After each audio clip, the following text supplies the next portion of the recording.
Mi nombre es Santiago y yo les hablaré el día de hoy entonces de síndrome de Brugada. Agradezco antemano a todas las personas presentes y empezaremos entonces con un caso clínico al que me vi expuesto y fue el motivo que justificó como esta revisión. Este paciente entonces lo vimos, era un hombre de 44 años, es soldador y dice que es su profesión a lo que se dedica. Y el paciente asiste a electrofisiología porque fue remitido a la consulta de pediatría. Ahorita miraremos la razón. El paciente no tiene ningún antecedente personal relevante, no tiene antecedentes familiares importantes e incluso cuando se interrogan 3 generaciones atrás por episodios de muerte súbita, el paciente niega este tipo de eventos. Y el paciente, como les mencionaba, entonces fue remitido a la consulta de pediatría porque en su hijo de 4 años, él consultó por un cuadro alérgico y lo encontraron bradicárdico, le toman un electrocardiograma y en el niño encuentran, en su hijo de 4 años, un Brugada tipo 1 espontáneo. Al padre entonces, por ello le recomiendan tomarse un electrocardiograma y asistir a la consulta de adultos con ese resultado y el paciente por eso consulta, ¿cierto? El examen físico del paciente era normal y el paciente era asintomático, no había tenido nunca ni palpitaciones, ni eventos sincopales, y negaba algunos eventos como respiración nocturna agónica, entre otros. Y este es el electrocardiograma del paciente. Con esto fue que fue remitido a la consulta de electrofisiología. Entonces, mire que de manera muy llamativa, pues el paciente tiene instalación del segmento ST en B1 con ST de comportamiento descendente y esta inversión asimétrica de ondas T. Y esto está presente en B1 y en B2. Esto era entonces compatible con un Brugada tipo 1 espontáneo y no había otras alteraciones llamativas a la revisión y al interrogatorio del paciente. Entonces el paciente por esta consulta le toma una ecocardiografía que como era de esperar una persona joven sin antecedentes con ese patrón electrocardiográfico, tiene una ecocardiografía normal, tiene un corazón estructuralmente normal, al menos en ecografía.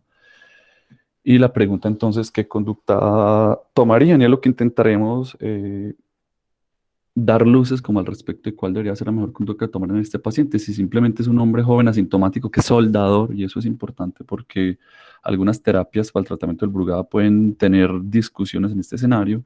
Entonces, plantearían simplemente el seguimiento en el tiempo, un monitoreo electrocardiográfico extendido, llevar al paciente a un estudio electrofisiológico para estratificar el riesgo de fenómenos arrítmicos o un implante profiláctico de un cardiodesfibrilador implantable. Entonces, al final retomaremos la pregunta.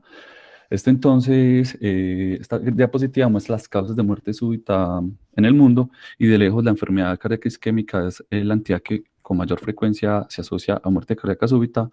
Miren que en orden decreciente están las cardiomiopatías y por acá el 2% de las causas globales de muerte cardíaca súbita son explicadas por síndromes cardíacos heredados como el síndrome de QT largo, el síndrome de Brugada o el síndrome de repolarización precoz. El síndrome de Brugada entonces fue descrito por primera vez en 1992 por los hermanos Brugada. Este es un síndrome autosómico dominante de expresión variable y explica hasta el 20% de las muertes cardíacas súbitas en aquellas personas que tienen un corazón sano y se caracteriza por alteraciones en el electrocardiograma que se asocian a un aumento del riesgo de arritmias ventriculares y de muerte súbita. Importante que el síndrome de Brugada es una condición heredada y por ende entonces el diagnóstico de un individuo debería llevar a la tamización familiar exhaustiva y de hecho entonces este paciente llegó a la consulta porque en el hijo se le encontró eh, un patrón de Brugada.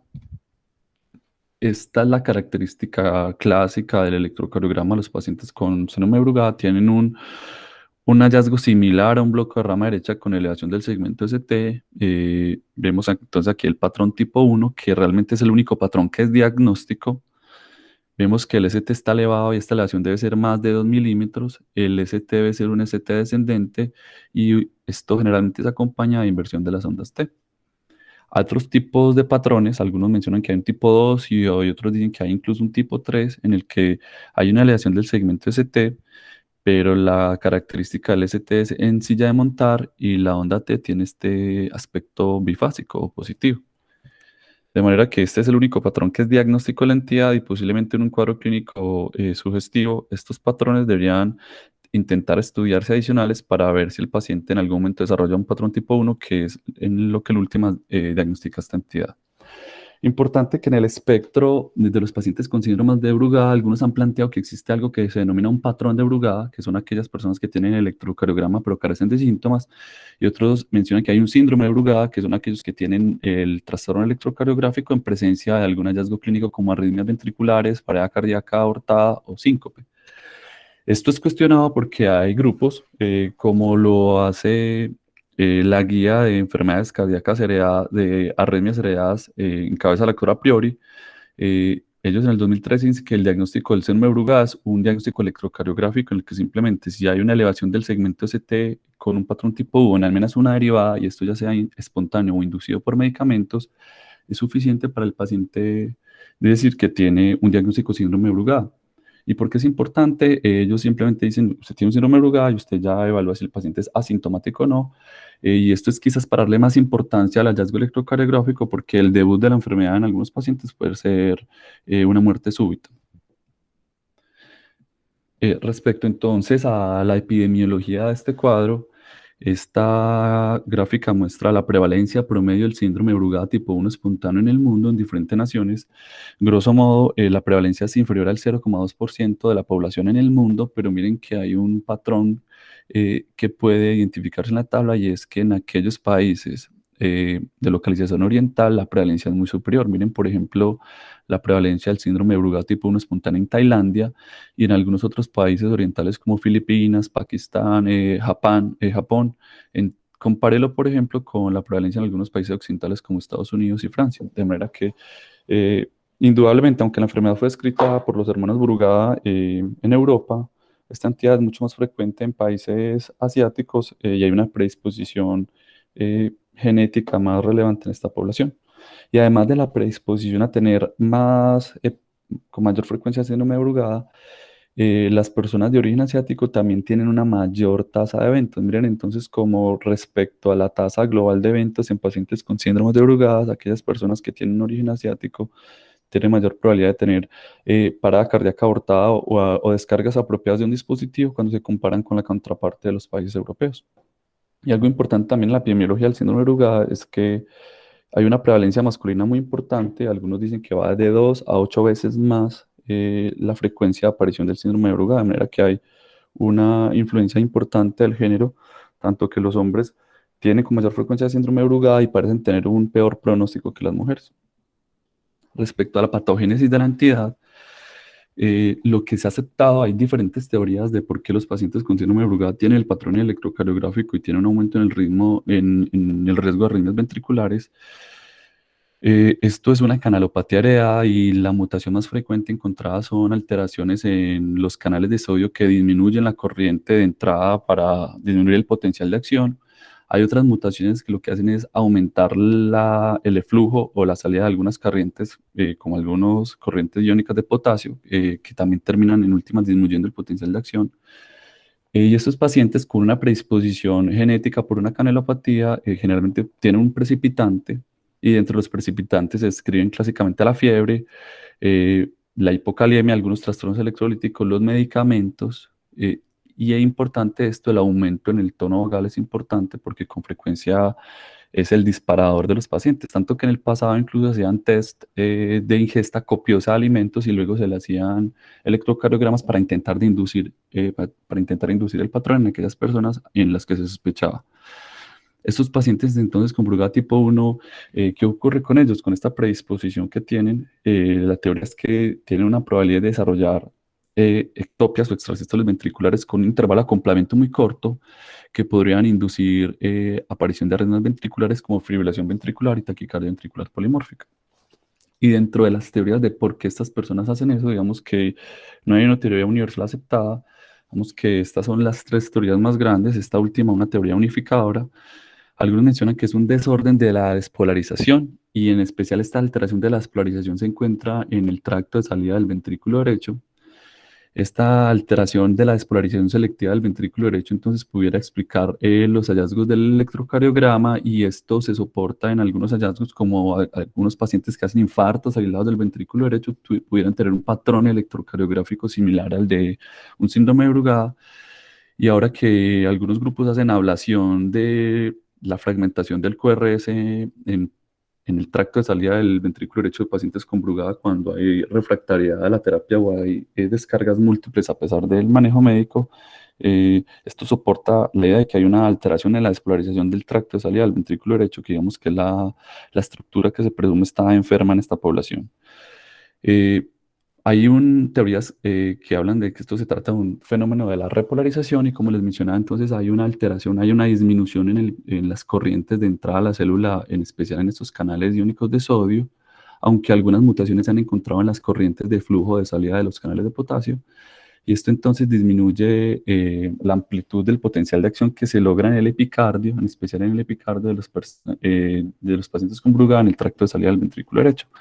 Esto entonces afecta la repolarización de las personas y genera un gradiente transmural entre el epicardio y el endocardio, y ese gradiente transmural favorece el desarrollo de reentrada en fase 2 que fomenta la producción de extrasístoles ectoplas ventriculares que pueden inducir al paciente en FB.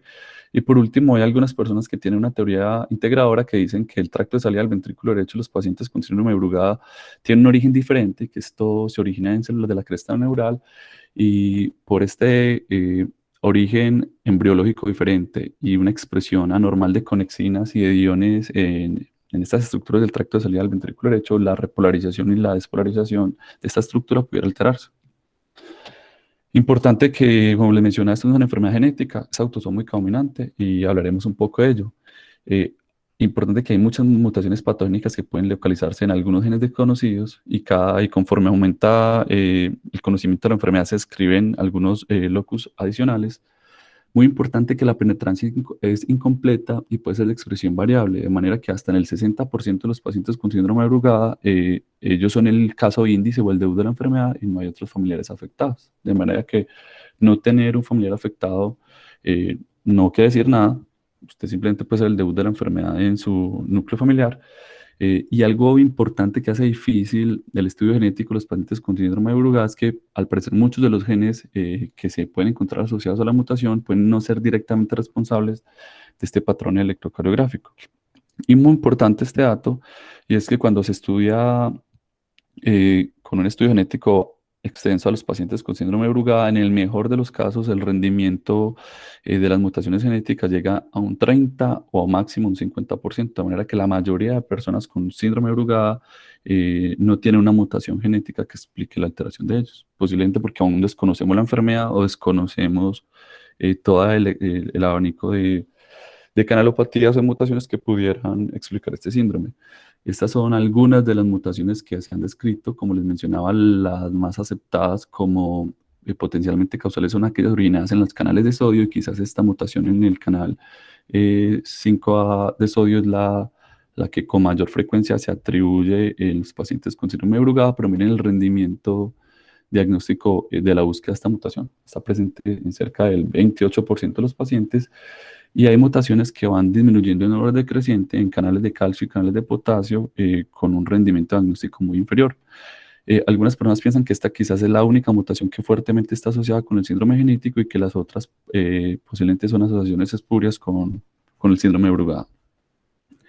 Y como les mencionaba entonces, las variantes de esta mutación de los canales de sodio pueden estar presentes hasta en el 28% de los síndromes de Brugada, pero como les mencionaba, la evaluación genética puede ser complicada porque uno pudiera encontrar incluso mutaciones en población general y esto entonces dificulta la interpretación. Entonces, un mensaje claro es que dado que más de la mitad de las personas con síndrome de Brugada carecen de una mutación identificable, una prueba negativa no descarta un síndrome de Brugada, de hecho es lo más habitual en este síndrome. Y algo también importante que hablaremos más adelante, pero mencionar aquí por adelantado, es que el análisis genético parece no tener ningún papel en la estratificación del riesgo arrítmico, es decir, la probabilidad de hacer arritmias ventriculares o muerte súbita es igual en una persona que tiene o no una mutación en uno de estos canales iónicos.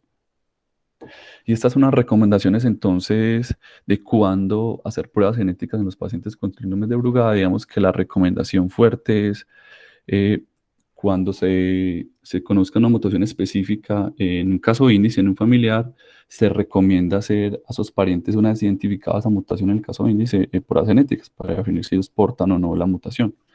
Pudiera ser útil la búsqueda de alteraciones genéticas en los pacientes de síndrome de Brugada, eh, en pacientes cuando el cardiólogo tiene un índice de sospecha clínica o el médico que está hablando del paciente tiene un índice de sospecha clínica de un síndrome de Brugada, pero no lo ha podido mostrar, él pudiera ayudarse en la búsqueda de mutaciones para soportar la sospecha del diagnóstico con la consideración de que solo una tercera parte de los pacientes son positivos para mutaciones en esta entidad y no se recomienda realizar test genéticos para aclarar patrones de Brugada tipo 2 o 3. Respecto entonces a las manifestaciones clínicas de estos pacientes, estos pacientes pueden hacer arritmias ventriculares tipo FB o muerte súbita, y es importante que esto es más frecuente que ocurra en horas de la noche, posiblemente por aumento en el tono vagal. Los pacientes pueden tener parada cardíaca aortada. Esto es algo muy sugestivo de un síndrome de Brugada, de la respiración nocturna agónica, y esto debería interrogarse a los pacientes en los que se sospecha esta entidad. Y palpitaciones y síncope hacen parte del espectro de las manifestaciones. Respecto a las arritmias ventriculares, una vez el paciente tiene una arritmia ventricular tipo fibrilación ventricular, el riesgo de recurrencia es muy alto. Miren que es tan alto como un 60% a 10 años, y posiblemente por eso es indudable que una vez una persona con síndrome de Brugada hace una arritmia ventricular, requiere un dispositivo para prevenir la muerte súbita en estos pacientes. Importante que en la actualidad solo una minoría de los pacientes tienen historia de parada cardíaca aortada, y esto es más frecuente en países orientales que en países occidentales. Y como les mencionaba, la mayoría de las arritmias ocurren durante el sueño y el reposo, diferente a otras entidades en las que el estado adrenérgico o la actividad física es el desencadenante. Esto no es lo que ocurre en los pacientes con síndrome de Brugada. Y esta tabla muestra ello, y muestra el número de episodios de fibrilación ventricular en pacientes sintomáticos en gris o asintomáticos en barras blancas respecto a la hora del día. Miren entonces cómo es mucho más frecuente que estos individuos hagan arritmias ventriculares en la noche o a mediados de la noche, ¿cierto? Respecto a los episodios sincopales, hasta una tercera parte de los pacientes con síndrome de Brugada pueden tener síncope, y este síntoma es un predictor fuerte de eventos, de manera que aquellas personas que han tenido un evento sincopal pueden tener hasta un 2% de tasa anual de parada cardíaca o descargas apropiadas de un dispositivo si lo portan, y tener una historia de síncope aumenta 3,6 veces este desenlace respecto a aquellos individuos asintomáticos. De manera que el riesgo de arritmia en estos individuos es 4 veces mayor que aquellos que son asintomáticos, pero es 4 veces menor que aquellas personas que tienen una historia de una parada cardíaca aortada. Y este estudio muestra que no todo síncope en un paciente con síndrome de Brugada es de origen arritmogénico, ¿cierto? Los pacientes en este estudio, entonces, después de un análisis exhaustivo por electrofisiólogos experimentados, ellos interrogaron a los pacientes y los siguieron el tiempo e intentaron evaluar y clasificar las causas de síncope eh, como síncope no explicado por arritmia o por una parada cardíaca aortada explicada por una arritmia ventricular. Miren que la edad de presentación cambia. Aquellas personas que tienen síncopes no explicados por fenómenos arrítmicos, la mayoría de ellos de origen vasovagal, son más jóvenes, y la edad promedio de aparición de un síncope por arritmias ventriculares en los pacientes con síndrome de Brugada está cercano a los 40 años. Esto lo mostramos entonces en esta tabla. Miren entonces cómo es más frecuente que aquellas personas que tienen como etiología del síncope una parada cardíaca aortada sean de género masculino, 96% versus 45% en aquellos que no tienen un síncope explicado por la arritmia. Miren cómo la edad del primer evento sincopal es mayor en estas personas, 45 años versus 20 en aquellos en los que se sospecha que el síncope no fue causado por una arritmia. Y pueden haber algunas diferencias semiológicas, aunque hay solapamiento entre los porcentajes de los mismos que pueden no ser absolutamente útiles para diferenciar una entidad de otra, pero miren cómo es más frecuente que las personas que tienen un síncope vasovagal tengan náuseas, sudoración, mareo, palpitaciones, que las personas que tienen Brugada y que el síntoma es explicado por arritmias ventriculares graves. Y algo importante son los desencadenantes. Mire que es más frecuente que los pacientes con síndrome de Brugada hagan estos eventos en supino, ¿cierto? Y este riesgo es 3,9 veces cuando se compara con la otra población, y que se presenten en la noche, como ya los veríamos en diapositivas atrás. ¿Qué ocurre cuando siguen estos pacientes en el tiempo entonces? Aquellas personas que tienen un síncope por una parada cardíaca aortada, miren la frecuencia de eventos en el tiempo, de recurrencia de los hallazgos, pero aquellas personas que son asintomáticas o que tienen un síncope que se sospecha de un origen no arrítmico, tienen un riesgo muy inferior a aquellas personas, de manera que no todo síncope en un paciente con síndrome de Brugada es por una arritmia ventricular, y debería interrogarse y seguirse muy bien el paciente para definir entonces a qué entidad corresponde, aunque puede ser difícil intentar diferenciar la etiología del mismo basado solo en hallazgos clínicos. Respecto al diagnóstico de los pacientes con síndrome de Brugada, como les mencionaba entonces, es diagnóstico tener este patrón tipo 1 y los otros tipos de patrones que algunos denominan 2 o 3, dependiendo de la magnitud de la lesión del segmento ST y este aspecto en silla de montar, pueden llevar a inducir la sospecha, más no diagnostican la entidad.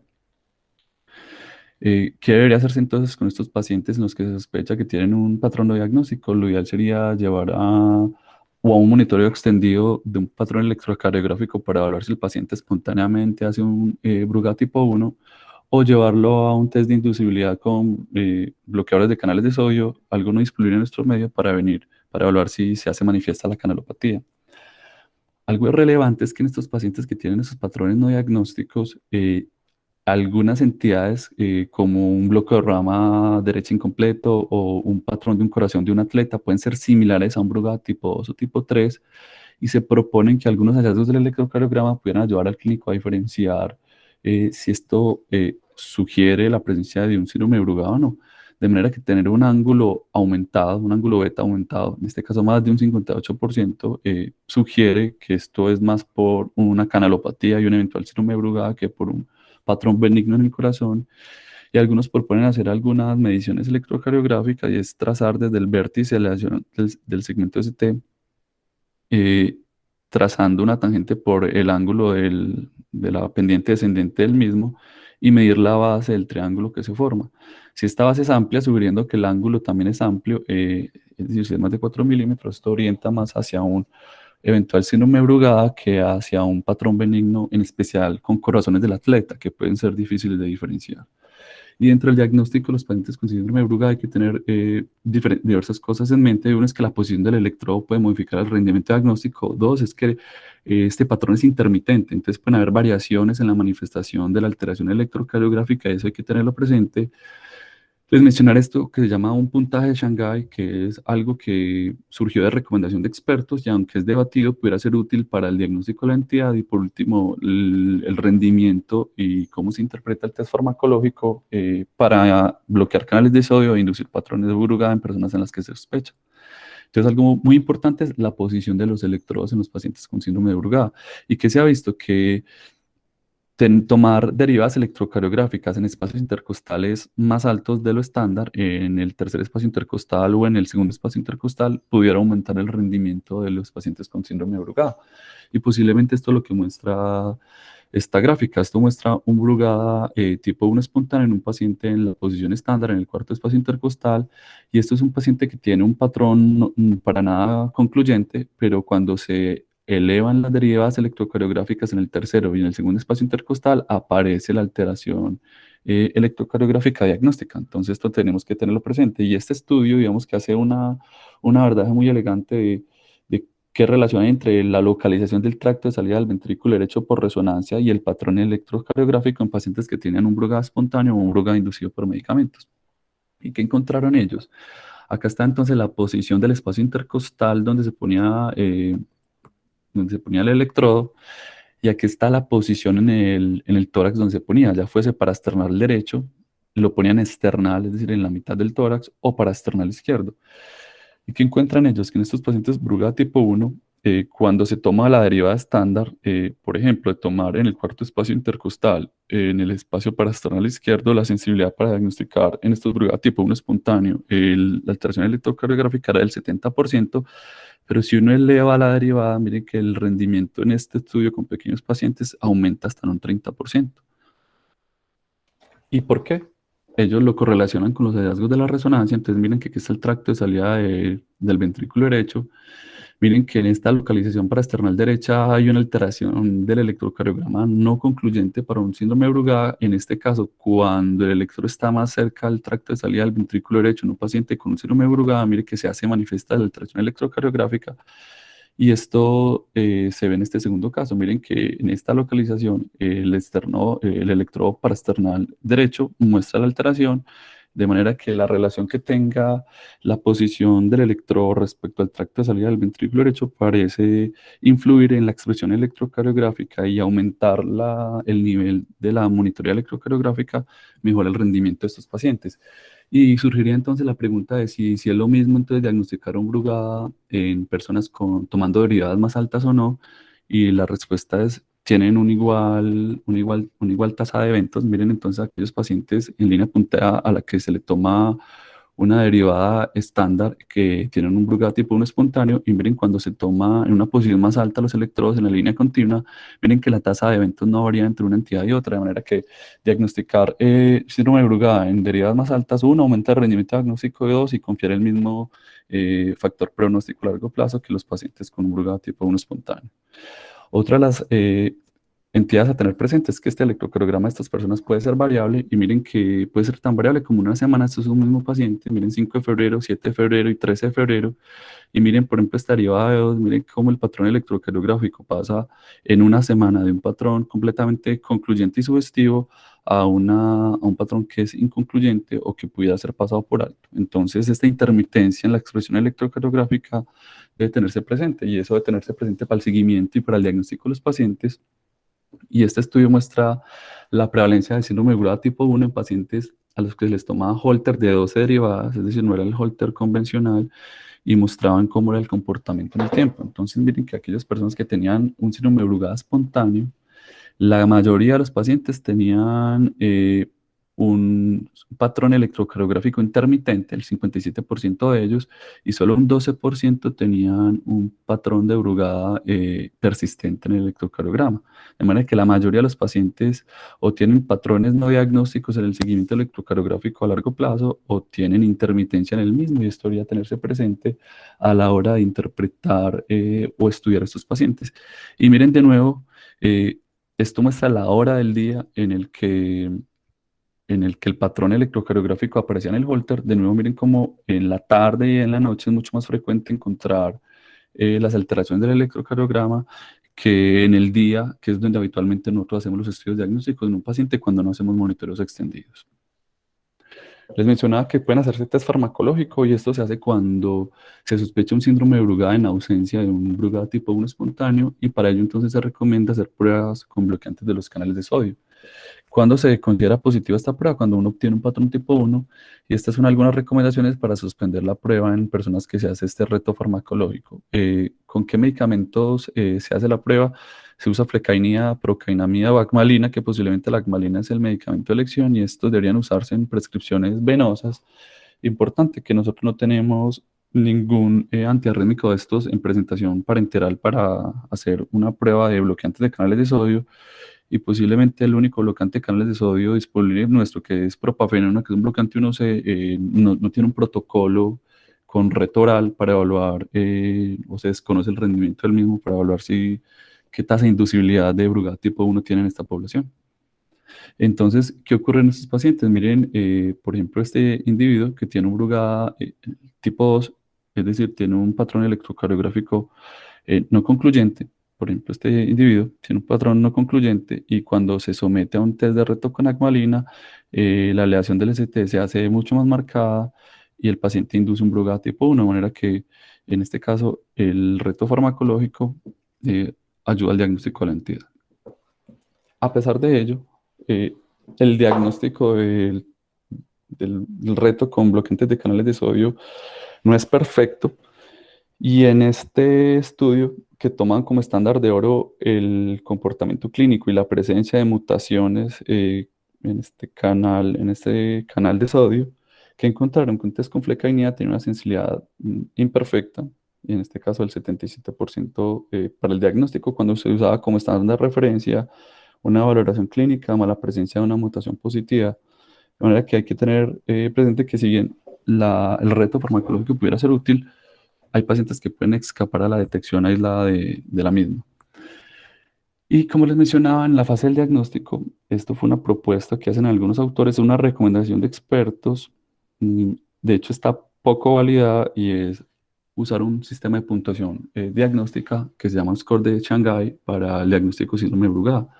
Usa algunas variables electrocardiográficas. Si un paciente tiene un patrón diagnóstico o no, usa la historia clínica evaluando si hay historia de arritmias ventriculares, si hay respiración nocturna agónica, si hay síncope que sospecha sea de origen arrítmico.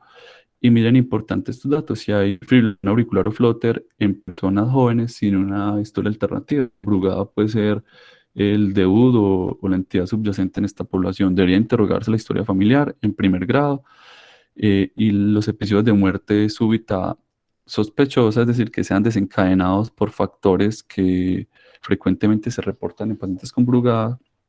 Bueno, y miren cómo la prueba genética tiene una puntuación baja en el diagnóstico global de los pacientes con síndrome de Brugada, de manera que es de todo el hallazgo clínico lo que menos puntúa y miren que de lejos la alteración electrocardiográfica es lo más relevante.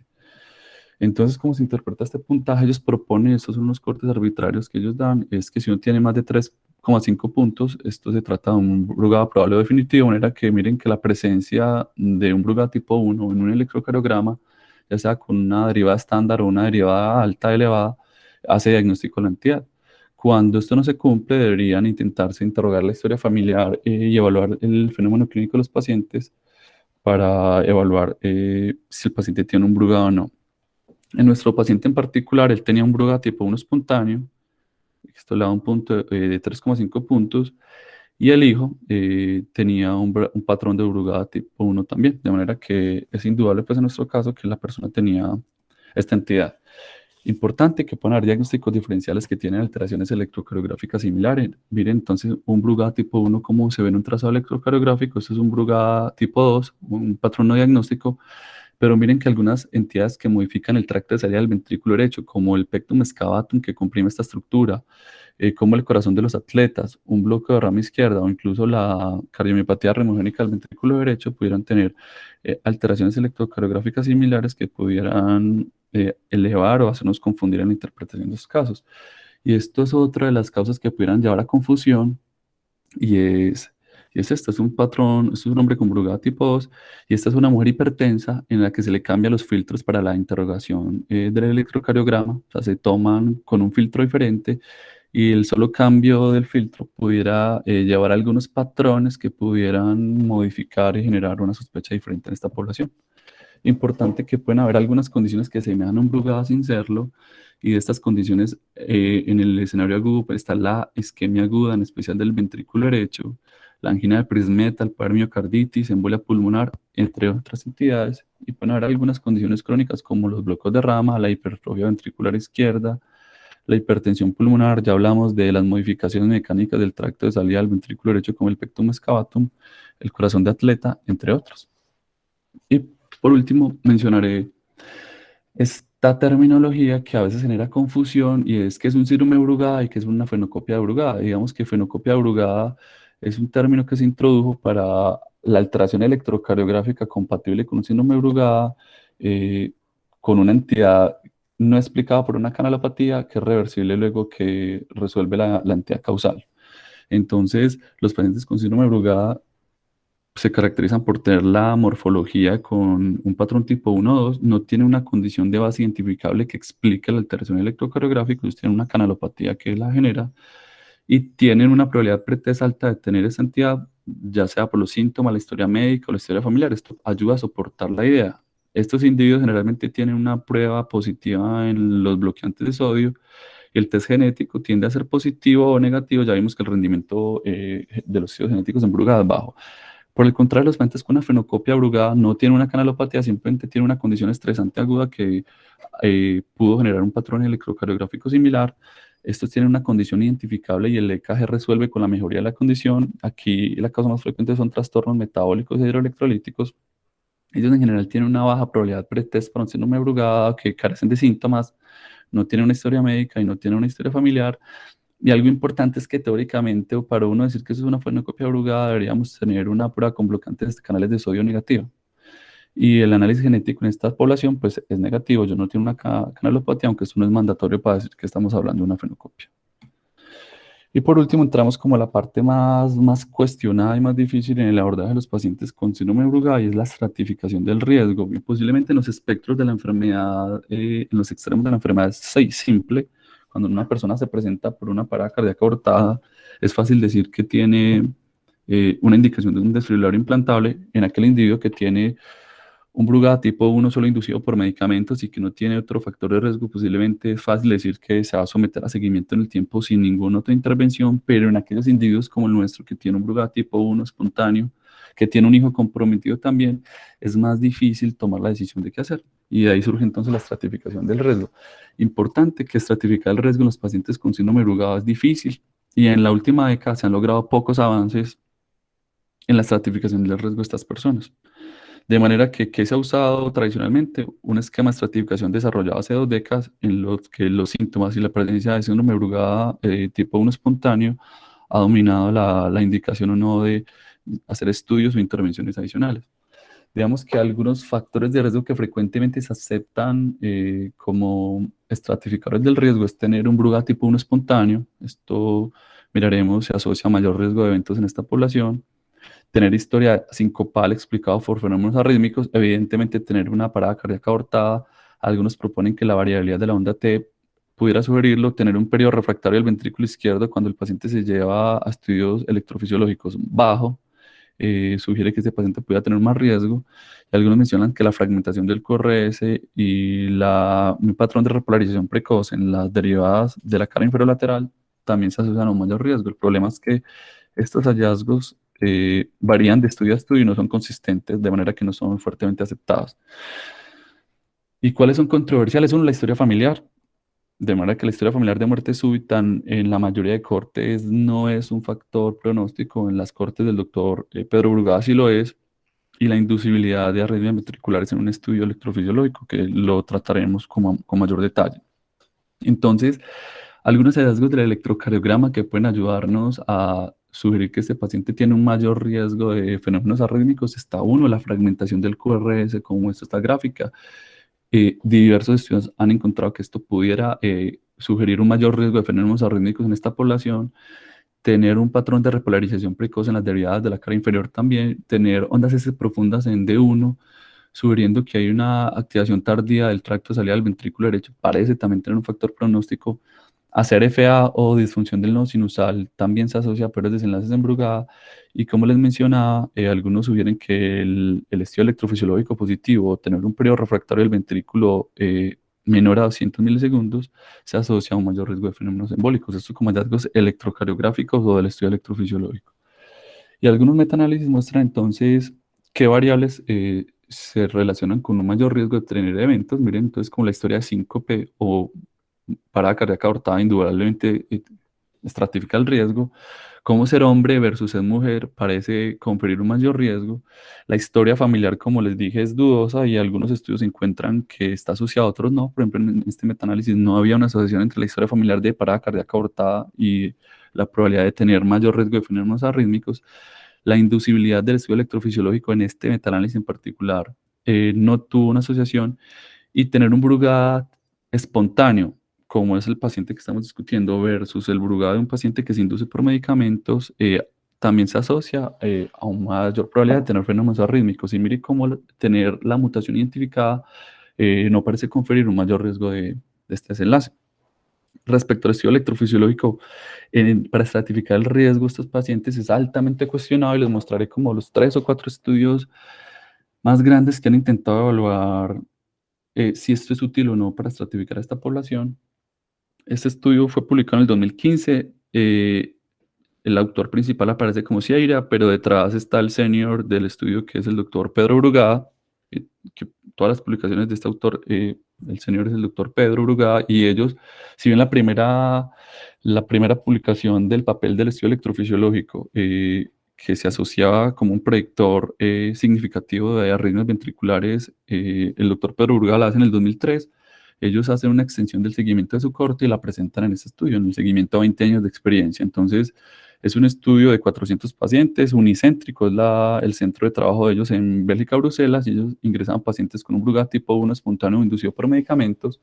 Ellos a la mayoría de los pacientes los llevan al estudio electrofisiológico, en este caso cerca del 88% de los pacientes tenían un estudio electrofisiológico, y el protocolo de ellos, digamos que era un protocolo más suave o menos agresivo de inducción que el de otros grupos, y eso hay que tenerlo presente. Entonces ellos solo usaban un sitio de inducción del Apex, estas son las longitudes de ciclo que usaban, y usaban de 1 a 3 estímulos, pero no inducían a un intervalo de acoplamiento menor a 200 milisegundos, ellos paraban acá.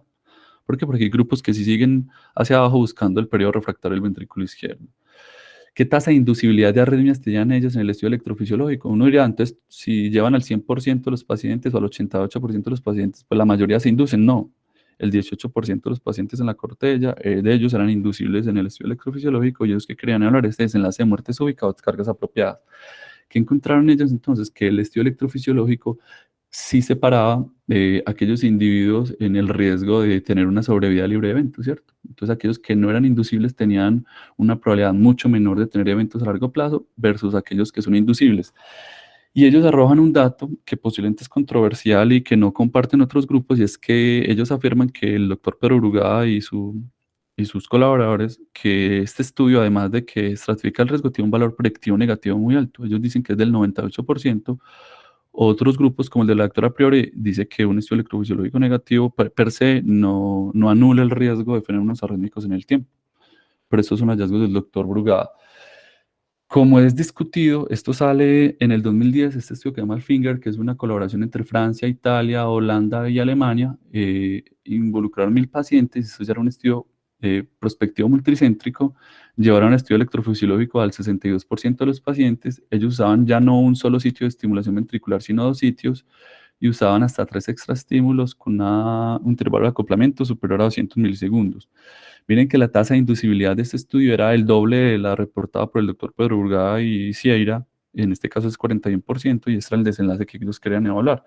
¿Qué encontraron ellos? Primero, que dependiendo del síntoma del paciente, la tasa de eventos cambia. Entonces, miren que en aquellos individuos que son asintomáticos, la tasa de eventos anuales es relativamente baja, 0,5% anual. En aquellos individuos que tienen historia de síncope, la tasa de eventos arrítmicos es del 2% anual, y en aquellos individuos que tienen una parada cardíaca aortada, pues la tasa de eventos anuales es muy alta, y indudablemente estos pacientes, posiblemente los pacientes con eventos sincopales y con parada cardíaca, tienen indicación de un desfibrilador. Ellos que encontraron entonces que en el análisis multivariado, en el univariado, la inducibilidad con el estudio electrofisiológico tuvo una asociación con la predicción de arritmias y muerte, pero en un análisis multivariado, el estudio electrofisiológico no predijo este desenlace. ¿Qué sí lo hacía? El tipo de presentación del paciente. Si era una parada cardíaca aortada, miren la asociación HR11, si había tenido síncope o si tiene un síndrome de Brugada tipo 1 espontáneo. Y este es el estudio para intentar aclarar la situación, se llama el Prelude, y el Prelude estaba a la cabeza de la doctora Priori, que digamos que ella fue una contradictora del estudio electrofisiológico durante mucho tiempo, durante casi 15 años, fue una crítica muy grande, porque ella sugería que solo al doctor Pedro Brugada el estudio electrofisiológico le confería un factor pronóstico en su población, y que posiblemente él tenía sesgos de referencia teniendo una población más enferma. Entonces la doctora Priori en este Prelude incluyó 308 pacientes, era un estudio multicéntrico y eran pacientes con Brugada tipo 1, a todos los llevó a estudio electrofisiológico, de nuevo usaba 2 sitios de estimulación, y ellos iban con 3 extraestímulos hasta la refractariedad del ventrículo izquierdo, de manera que era un protocolo más agresivo. Miren de nuevo que la tasa de inducibilidad de las arritmias era más alta, y ella que encontró que no, que el estudio electrofisiológico, si inducía o no, no predecía la sobrevida libre de arritmias. Y más aún, dado un dato, es que aquellos pacientes, estos 126 pacientes inducibles, en esos 126 pacientes, a 111 pacientes se les hizo un segundo estudio de inducibilidad, es decir, ya habían sido inducidos, se le habían inducido arritmias previas, y ellos encontraron que solo en la tercera parte de esos pacientes usted logra demostrar en un segundo estudio una reproducibilidad de este hallazgo, de manera que durante mucho tiempo se hizo una crítica muy grande al papel pronóstico del estudio electrofisiológico en esta población. Y que encontraron en este estudio, en el Prelude, en un modelo multivariado de Cox, que tener un Brugada tipo 1 más síncope confería un alto riesgo de muerte o arritmias ventriculares. Ella describe que tener esta fragmentación del QRS que sugeríamos en en los hallazgos electrocardiográficos también predice riesgo, pero esto no es descrito por todos los grupos. Y por primera vez, como el protocolo ya era más agresivo, tener un periodo de refractaridad del ventrículo menor a 200 milisegundos también se asocia a un peor pronóstico. Y miren cómo la inducibilidad o no del estudio electrofisiológico en el estudio de ellas no tuvo una asociación fuerte. ¿Qué pasa entonces? Que queda la duda que para la fecha solo el grupo del doctor Pedro Brugada encontraba una asociación significativa del estudio electrofisiológico con la predicción del riesgo en esta población. Entonces hacen un análisis agrupado de estudios prospectivos. Aquí están 3 o 4 de los autores más importantes. Es el autor principal del FINGER, está la doctora del Prelude, la doctora Silvia Prori, y ellos hacen un metaanálisis. De manera llamativa, el doctor Brugada no aportó datos para el metaanálisis de este estudio y este análisis se hizo sin datos de la Corte de Bruselas. Entonces, ¿qué encontraron ellos? Que luego de hacer un análisis agrupado y ajustar por diferentes variables enumeradas acá, que el estudio electrofisiológico, en especial cuando es un protocolo no agresivo, de 1 a 2 extraestímulos, ellos lograron una tasa de indecibilidad del 18% y encontraron que tenía una asociación significativa con la predicción de arritmias ventriculares o muertes. De manera que en esta corte entonces, que agrupaba estudios de diferentes grupos y en los que el doctor Brugada no aportó datos, ellos que encuentran que cuando se usa un protocolo de estimulación no muy agresivo, en esta población el estudio electrofisiológico sí parece tener una predicción de fenómenos de muerte y arritmias ventriculares. Entonces esta tabla muestra posiblemente algunas diferencias entre los estudios que les mostré previamente, como les mostraste el estudio del doctor Pedro Urgada y Cieira, cómo las tasas de inducibilidad de ellos de arritmias eran menores y cómo los otros grupos posiblemente tenían protocolos más agresivos y esto pudiera restarle especificidad al hallazgo. Y en este metaanálisis entonces que les mencionaba, que agrupaba 8 de los ensayos evaluando este desenlace, ellos que encontraron que cuando se usa un protocolo un poco agresivo, con menos de 2 extraestímulos en el estudio electrofisiológico, el estudio sí parece conferir una capacidad pronóstica del riesgo de muerte y desenlaces arrítmicos en esta población. De manera que la doctora Priori, que era quizás la principal contradictora del doctor Brugada para el abordaje y el papel pronóstico del estudio electrofisiológico, con este metaanálisis del que participó ella, pues quedó convencida y posiblemente, aunque discutido con un protocolo de estimulación no muy agresiva, el estudio electrofisiológico pudiera tener un valor pronóstico. Eso respecto al estudio electrofisiológico. Y si hay otras formas de intentar predecir el riesgo de los pacientes con síndrome de Brugada, el doctor Cieira y el doctor Pedro Brugada desarrollaron un puntaje pronóstico, ¿cierto? En el que ellos encontraron que los síntomas a la presentación, ¿cierto? Si se es sintomático, hay más riesgo de tener eventos. Si se es inducible en la corte de ellos, también hay más riesgo de tener eventos. Y ellos describen por primera vez que la presencia de la disfunción del nodo sinusal y tener historia familiar temprana de muerte súbita, pero temprana para ellos es menos de 35 años. Cuando es menos de 45 años, como punto de corte de muerte, no tiene una asociación, pero cuando es antes de los 35 años sí lo es. Ellos proponen entonces un puntaje de riesgo para predecir el riesgo de muerte y descargas de un dispositivo en pacientes con síndrome de Brugada. Ellos toman entonces esto, si se tiene un síndrome de Brugada tipo 1 espontáneo, si se tiene una historia familiar temprana de muerte cardíaca súbita y tempranas antes de los 35 años, si hay inducibilidad de arritmias en el estudio electrofisiológico, si el paciente tiene síncope, tiene historia de enfermedad sinusal y tiene historia de parada cardíaca aortada. Problemas y críticas miren que el estudio sí parece entonces separar los grupos en diferentes cortes. Ellos proponen que en aquellos individuos que tengan 0 y 1 punto, posiblemente son individuos de bajo riesgo, y en aquellos que tengan 2, 3, 4 o más puntos, el paciente tiene un riesgo de eventos considerable. Si fuésemos a evaluar nuestro caso, nuestro paciente que tiene, él solo tiene, es un hombre joven que solo tiene un Brugada tipo 1 espontáneo. Ahora, la estratificación del riesgo según este puntaje quedaría incompleta porque este puntaje sugiere que usted tiene que tener un estudio electrofisiológico de base y posiblemente fallan en estratificar a personas asintomáticas porque el síncope puntúa de manera importante en esta escala, de manera que aún es incierto y posiblemente hay aún baches en la estratificación del riesgo de Brugas en personas que carecen de síntomas y que no han sido llevadas a un estudio electrofisiológico. Y ellos que muestran que aquellos individuos entonces que tienen un puntaje de 0 o 1 en este score de Sierra, la probabilidad de estar libre de eventos a 10 años es cercana al 96%, pero cuando se tienen 2 puntos o más, la probabilidad de estar libre de eventos decrece de manera importante. Y por último, para terminar, hablaré muy corto del tratamiento, que el tratamiento realmente es simple en esta entidad, porque hay pocas alternativas a ofrecer a los pacientes diferente a los dispositivos.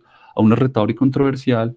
¿Y por qué es retador y controversial el tratamiento de estos individuos? Y esta es una de las razones, y es que el síndrome de Brugada parece ser una entidad cambiante en el tiempo, o lo es, pues. Y esto porque se explica, miren cómo las cohortes anteriores, antiguas, antes del 2000 o 2003, tenían una mayor probabilidad de tener un Brugada tipo 1 espontáneo, tener mayor inducibilidad en los estudios electrofisiológicos y tener una mayor probabilidad de eventos. Es decir, los Brugadas que diagnosticábamos antes del 2000 eran posiblemente una población más seleccionada, más enferma. Con el aumento en la tamización de la población, en el análisis de cascada por búsqueda de familiares afectados, posiblemente tenemos más pacientes con síndrome de Brugadas eh, que son asintomáticos y cuyo riesgo es inferior. Y esto hay que reconocerlo, que posiblemente el Brugada de los pacientes diagnosticados al inicio son diferentes del espectro de la población que diagnosticamos actualmente. ¿Qué debería hacerse a todo paciente con Brugada? Deberíamos conocer que hay una lista de medicamentos que pueden agravar los pacientes y que deberían eh, recomendarse a los pacientes. De hecho, hay páginas, Brugada Drugs, en los que se puede buscar una lista extensa de sustancias que no deberían usarse. Miren que algunos antiarrítmicos, en especial bloqueantes de canales de sodio, calcioantagonistas, betabloqueadores, amiodarona, antidepresivos tricíclicos no deberían usarse, fenitoína, que es un bloqueante de canales de sodio tampoco, algunos anestésicos como el propofol y la bupivacaína, entre otras entidades. El consumo de cocaína, cannabis y la ingesta copiosa de licor pueden inducir patrones de Brugada tipo 1 o aumentar el riesgo de desarrollar fenómenos arrítmicos en ellos. Y respecto de cuándo poner un desfibrilador en esta población, estas son unas recomendaciones de 2013 de una guía de arritmias cardíacas heredadas. Entonces, si uno ha tenido un paro cardíaco o una T sostenida, indudablemente está recomendado poner un desfibrilador. Si usted tiene un Brugada tipo 1 con historia de síncopes, vimos que el riesgo de eventos es 4 veces superior al de la población asintomática y este paciente posiblemente está indicado el CDI. Es discutido y es una clase 2B para esta guía de este año si la inducibilidad en el estudio electrofisiológico debería llevar a la inserción de un desfibrilador o no. Y por último, si usted tiene un Brugada tipo 1 asintomático inducido por medicamentos, posiblemente el CDI no está indicado. Ahora, posiblemente uno dice, ¿por qué no le pone un CDI a todo el mundo? Pues posiblemente la decisión no es tan fácil. Y esto muestra en algunas arritmias cardíacas heredadas la tasa de eventos anuales para prevención primaria y prevención secundaria con descargas apropiadas del dispositivo. Miren, las descargas apropiadas por el dispositivo en el grupo de síndrome de Brugada son las más bajas de las arritmias cardíacas heredadas cuando se comparan con la displasia arritmiónica del ventrículo derecho o la cardiomyopatía hipertrófica o algunas mutaciones de la laminina. Es que las descargas apropiadas son las más bajas en esta población de las condiciones cardíacas heredadas, y cuando vemos las descargas por choques inapropiados o por complicaciones en los pacientes con síndrome de Brugada son considerables, de manera que incluso pudieran ser mayores las descargas inapropiadas y las complicaciones por fractura o falla de los electrodos que las terapias apropiadas que provee un desfibrilador, de manera que la decisión es compleja y es difícil. Y por último, este es el algoritmo entonces que nos plantean un consenso de síndrome de Brugada de qué deberíamos hacer con los pacientes entonces. En aquellos individuos que tienen un Brugada tipo 1, que es el diagnóstico de la entidad, deberían evitarse medicamentos que agravan o induzcan el patrón. Ya habíamos hablado sobre evitar cocaína y la ingesta copiosa de licor y siempre tratar la fiebre con antipiréticos. En aquellos individuos que están sintomáticos, que han hecho arritmias ventriculares o que han hecho paro previo, el desfibrilador tiene una indicación fuerte. Y en aquellos individuos que tienen una tormenta eléctrica, algunos antiarrítmicos como la quinina y el isoproterenol pudieran ser útil para controlar o modular la tormenta rítmica. En aquellos individuos que tienen síncopes o convulsiones que se presumen son de origen arrítmico, el desfibrilador tiene una indicación menos fuerte, pero la tiene. Y si usted piensa que el síncope no es de origen arrítmico, que como vimos no todos los pacientes con Brugada que hacen síncope tienen arritmias ventriculares explicándolo, se pudiera hacer seguimiento con un monitoreo implantable o seguimiento clínico Y posiblemente aquí está el espectro de pacientes más difícil. En aquellos asintomáticos que tienen un síndrome de Brugada que solo se induce con medicamentos, ellos tienen un menor riesgo del seguimiento clínico. Y en aquellos que tienen un Brugada tipo 1 espontáneo o inducido por fiebre, uno podría tomar dos caminos y ya tendría que ser el clínico que lo evalúa si lo lleva a un estudio electrofisiológico para estratificar el riesgo o si evalúa otras características del paciente como la edad, el género, los electrocardiogramas y algunos hallazgos como la fragmentación del QRS, etcétera. Uno que pudiera hacer entonces, si se lleva estudio electrofisiológico y el mismo es positivo, es decir, se inducen arritmias, pues posiblemente con una recomendación baja, 2B, habría que poner un CDI. Eh, si es positivo, pero el paciente no quiere un CDI, la quinina, algo no disponible en nuestro medio como antiarrítmico, podría ser una opción. Eh, o podría plantearse seguimiento estrecho en estos pacientes, ¿cierto? Seguimiento en el tiempo, evaluando cómo es el comportamiento clínico de ellos. Entonces, a manera de conclusiones, que podemos decir que el síndrome de Brugada es propiamente un síndrome, posiblemente es una entidad causada por diferentes mutaciones, diferentes alteraciones y posiblemente esto ha hecho que sea difícil generar una ruta de atención clara, global para todos los pacientes. Esto es una entidad frecuente como causa de muerte súbita. Vimos que el rendimiento diagnóstico es bajo y que el diagnóstico se logra demostrar en estos pacientes cuando uno logra inducir un patrón tipo 1 o demostrarlo. El uso de precordiales altas, un monitoreo extendido y el uso de bloqueantes de canales de sodio mejoran el rendimiento diagnóstico y la estratificación del riesgo de estas personas aún es imperfecta. El papel del estudio electrofisiológico fue debatido durante décadas, pero parece ser útil cuando se usa un protocolo no muy agresivo. E indudablemente la estratificación en los pacientes asintomáticos es retadora y es la pregunta más grande que aún persiste en esta población. El desfibrilador es la única alternativa segura para abortar arritmias y hay otras estrategias en estudio como la ablación de la fragmentación del QRS en el tracto de salida del derecho y el uso de quinina para esos pacientes.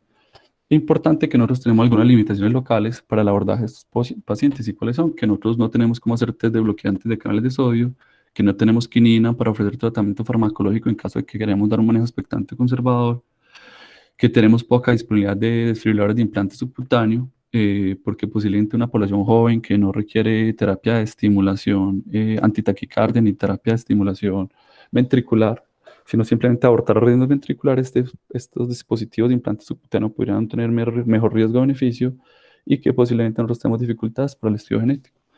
Entonces, queda la misma pregunta, ¿qué conducta tomarían? Yo quería mostrarles algo. Yo le hice la pregunta a estas dos personas, a Pedro Brugada y a Silvia Priori. Les compartí el caso. Pedro Brugada trabaja en Bruselas y la doctora Silvia Priori trabaja en Italia. Cuando le pregunta a la doctora Priori, ella dice que qué podría hacer, ¿cierto? Uno debería discutir si el paciente acepta un desfibrilador y en caso de que él estuviera de acuerdo con eso, uno pudiera llevarlo a un estudio moderadamente agresivo en el estudio electrofisiológico. Y esto sale del paper que les mostré y no hacer un análisis, un estudio electrofisiológico muy agresivo. Dice, si el paciente aceptaba el CDI y no tiene indicación para el mismo, entonces proponer la realización del estudio electrofisiológico con uno, dos o hasta tres extraestímulos y si es inducible, implantar un cardiodesfibrilador, ¿cierto? Que idealmente sea subcutáneo en esta población de síndrome de Brugada, que son personas jóvenes que no requieren terapia como de estimulación ventricular. Problema que tiene nuestro paciente, como él es un soldador que está expuesto a altos voltajes, la decisión de insertar el dispositivo no es difícil y posiblemente uno podría evaluar con la casa comercial que vende el desfibrilador si soldar o no modifica los umbrales y posiblemente sí lo es. Pero esto podría interrogarse pues a la casa comercial. Y por último, que sugiere la doctora Priori en este caso, que si uno tiene un desfibrilador, si el paciente no puede llevarse un desfibrilador, entonces, ¿qué pudiera usarse? Hacer un monitoreo extendido con monitor de eventos e intentar darle manejo farmacológico con clonidina. Y la misma pregunta se le hizo al doctor Brugada, y ellos que dicen que estos son los casos más difíciles, estos asintomáticos tipo 1 espontáneos, ellos deberían hacer el score de Vieira que les mostré, que en el caso del paciente no estaba a un punto, y dicen que él sugiere que esos pacientes asintomáticos llamados de bajo riesgo tienen una mortalidad efectiva muy alta al no protegerlos. Entonces, esta es la recomendación de estos autores, no sé ustedes qué harían, y quedo atento a sus preguntas, muchas gracias. Santiago, muchas gracias por tu presentación, excelente como siempre. No sé si de pronto en la rotación de electrofisiología en la que estabas, eh, había como alguna consideración al respecto, ya hablo del estudio electrofisiológico o decidieron darle solamente seguimiento sin este estudio. Bueno, el paciente, inicialmente en la valoración que se dio, porque es que este caso en particular es complejo, porque el paciente es un hombre joven, Brugada tipo 1 espontáneo, y es un soldador, ¿cierto? Y es la única profesión a la que se dedica el paciente. Entonces yo creo que complica mucho la decisión de qué tomar. Al paciente que se le planteó seguimiento con electrocardiogramas extendidos. Eso fue el planteamiento que se le dio, porque este caso en particular yo creo que es más retador de lo habitual. Entonces, pues yo creo que pues como la discusión, ¿cierto? Porque es difícil saber cuál es la mejor conducta a tomar en este paciente, porque la profesión del paciente complica mucho la toma de decisiones médicas en él. El doctor Francisco tiene la mano alzada, le voy a dar la palabra si soy capaz. Eh, Profe, no sé si ahí le da para que el micrófono. ¿Ahí me oyen? Sí, Sí, señor, señor. sí, señor. Listo, perfecto. No, pues Santiago, pues obviamente antes que todo felicitaciones, la revisión fue excelente, magnífica, de verdad. Síndrome de Brugada es un tema muy difícil, por lo que vos decís, porque tenemos mucho desconocimiento todavía frente a lo que genera el síndrome de Brugada y cómo tenemos que enfrentarnos a él, pero pues yo creo que cada vez sabemos más y el escenario se va pues mejorando. Yo tenía básicamente 3 preguntas para hacerte. La primera es, ¿a qué pacientes considerarías para llevar ablación del tracto de del ventrículo derecho en Brugada? Y si lo tenés claridad, ¿con qué protocolo? Porque los protocolos varían, los grupos que hacen ablación epicárdica tienen protocolos distintos, con reto farmacológico asociado o no. Sería interesante saber pues qué encontraste y qué opiniones tenés al respecto. La segunda sería, ¿cuál crees que podría ser el papel del electrocardiograma de señal promediada en, como coadyuvante en el diagnóstico de paciente con síndrome de Brugada que no tiene un patrón tipo 1 en nosotros que no tenemos cómo hacer reto farmacológico, ¿cierto? Sobre todo viendo que hay series que muestran que hasta el 30% de los pacientes con síndrome de Brugada pues tienen alteración en el electrocardiograma señal promediada. Y la tercera para vos o para el doctor Juan Pablo, si está por ahí, no sé si ya se desconectó, es que una de las cosas que cada vez empieza a aparecer más y uno encuentra publicaciones es el papel de la resonancia en Brugada.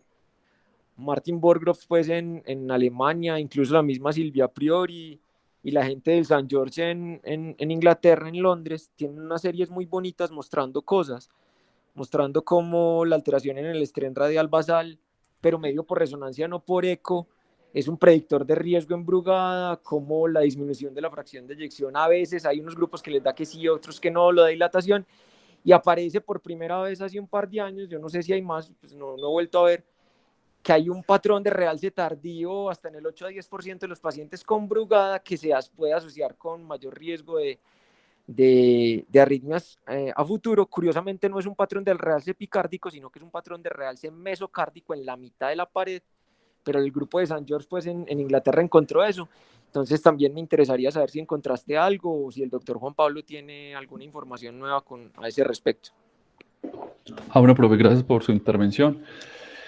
Digamos que cuando uno lee pues Brugada, hacia dónde va como la investigación en Brugada, en lo que yo logré mirar. Dos, a ver si el papel de la quinidina para el manejo incluso de pacientes asintomáticos puede ser una utilidad, ¿cierto? Y es una de las preguntas que existe. ¿Será que, por ejemplo, este paciente, yo en vez de hacer un estudio electrofisiológico, en vez de ponerle un CI, le doy quinidina y lo tengo protegido porque su riesgo es menor, pero no es despreciable cuando se compara con el riesgo de muerte súbita a la población general? Entonces, esa es una de como de las grandes preguntas y hay un ensayo que viene en curso, solo que el reclutamiento es lento y el problema de los estudios de Brugada son los eventos, que la tasa de eventos es tan baja que demostrar diferencias de un ensayo clínico posiblemente no es inviable. Entonces, no es el tipo de modelo para responder las preguntas en Brugada. Entonces, con quinina de estudios y dos, con la ablación epicárdica del tracto de salida del ventrículo derecho. Digamos que hasta ahora, hasta el momento, la recomendación fuerte de hacer ablación epicárdica en los pacientes con síndrome de Brugada no como una manera para ahorrar el desfibrilador, ¿cierto? Aunque es una pregunta que hará a futuro, pero queda el papel relegado a aquellos individuos en los que tienen descargas repetidas o tormenta eléctrica a pesar del manejo de la enfermedad. En esos individuos, la modulación epicárdica de esas señales fragmentadas del QRS ha encontrado que hay una mejoría importante de la recurrencia de las arritmias. El protocolo, cómo se hace la ablación epicárdica, profe, realmente no lo tengo claro. Eh, y respecto a lo de la resonancia que usted dice, es cierto que si bien lo estándar en Brugada era que era una cardiopatía de corazón es estructuralmente sano, y así es como lo hemos visto, análisis avanzados por imágenes como la resonancia han encontrado que esto no es del todo real. Es decir, el diámetro de las cavidades derechas de los pacientes con síndrome de Brugada es sutilmente más grande, es decir, es significativamente más grande, pero cuando uno compara los estudios de resonancia de población sana, la diferencia no es grande, pero sí hay alteraciones morfológicas y sí hay fibrosis del tracto de salida del ventrículo derecho, pero más cuando se busca con técnicas no convencionales como el realce tardío, sino con técnicas de mapas de T1. Sí pueden haber fibrosis o cambios de la composición tisular en el tracto de salida de Brugada, sugiriendo entonces que no es simplemente una cardiopatía de un corazón sano como lo hemos asumido, sino que en efecto hay cambios estructurales demostrables en imágenes y se usa una imagen avanzada para hacerlo. Eso sería como lo que tendría para decirle, profe.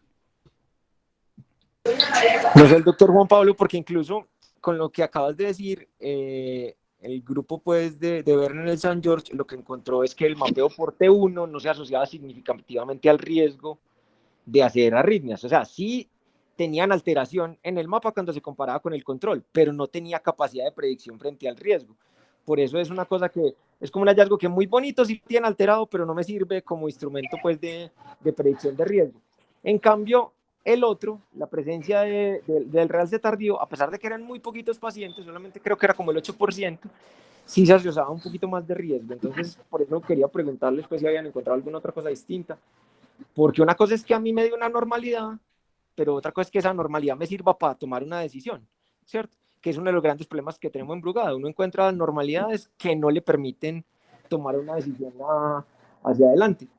Y con lo de la ablación, te preguntaba, estoy de acuerdo con las indicaciones, eso es lo que tenemos ahora, pero nosotros tenemos una limitación grande, y es que hay estudios que han mostrado que el mapeo de señales fragmentadas o potenciales tardíos en el epicardio, hecho bajo condiciones basales, puede tener un porcentaje de falsos negativos importantes. Entonces hay muchos grupos, el de mismo Josep Brugada en Barcelona, pues la doctora en Arbelo tiene unas publicaciones al respecto, y el grupo de Naamani utilizan reto farmacológico durante la ablación, es decir, les ponen flecainida. Los mapas cambian entre cuando no son entre flecainida y flecainida, es más fácil diferenciar el sitio donde uno hace la ablación y van y lo queman. Nosotros no tenemos flecainida tampoco. Entonces, para nosotros sigue siendo un coco muy grande.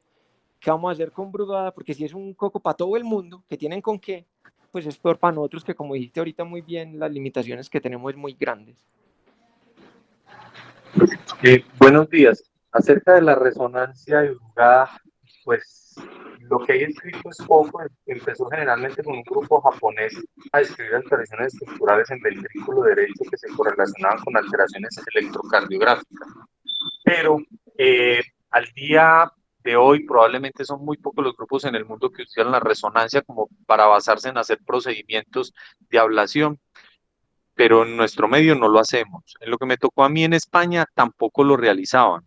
Inclusive la discusión en España siempre ha sido un poco con Brugada, de que en el Brugada se metieron muchos diagnósticos adicionales y de pronto no dieron unas características específicas fuera de las del electrocardiograma para diagnóstico de Brugada. Entonces, probablemente en ese saco entraron pacientes con Brugada y otros pacientes que pudieran tener alteraciones del ventrículo derecho, alteraciones en el electrocardiográficas, y los metieron como Brugada y que tuvieran un comportamiento diferente.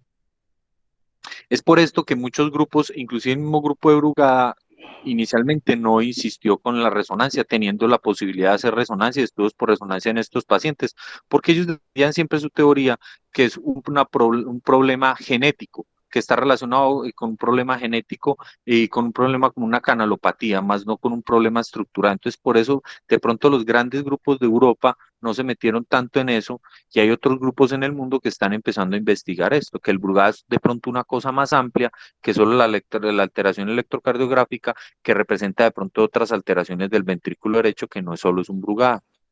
No sé qué piensa el doctor Villegas a eso. No, lo que pasa es que, o sea, puede ser, incluso si fuera una canalopatía pura, que yo creo que no, porque lo que hablamos ahí, cada vez más evidencia que hay alteraciones estructurales asociadas a la canalopatía.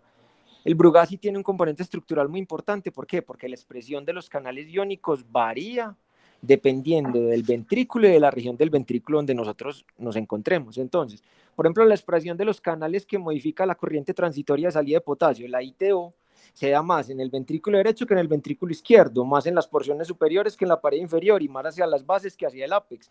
Por eso, uno de los sitios donde Naamani empezó a buscar donde probablemente podría estar la alteración anatómica es en el tracto de salida del ventrículo derecho, porque ya sabíamos que, o sea, que la expresión de los canales, es decir, un fenómeno eléctrico, electrofisiológico, tenía una representación de distribución anatómica, ¿cierto?